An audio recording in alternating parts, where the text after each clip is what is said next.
ฟังแค้นแล้วใจมันสั่นคิดฮอดคนไกลยามแลงนั่งเหงาใต้เงาจันทร์เสียงแคนลั่นอยู่บ้านเฮาเจ้าจากไปทำงานเมืองไกลทิ่มหัวใจอ้ายไว้กับเงาโอ้ละนอเด้อนาสารวันสารวันวอนลมพัดข่าวไปหา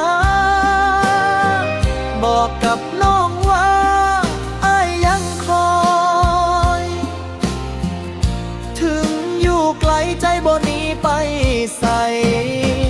คิดฮอดเจ้าเด้อ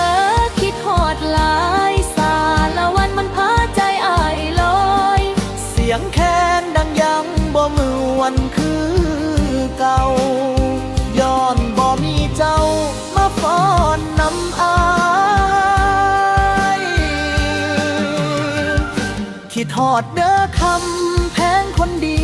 อยากให้คืนนี้เจ้ากลับคืนมา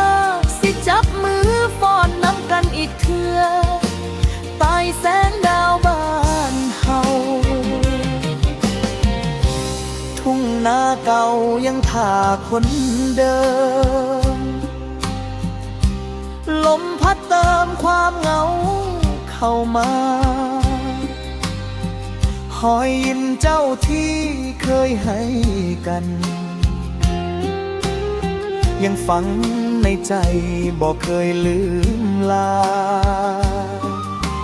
โอ้ละน้อหัวใจสารวันสารวันฝากเพลงนี้ไปถึงเจ้า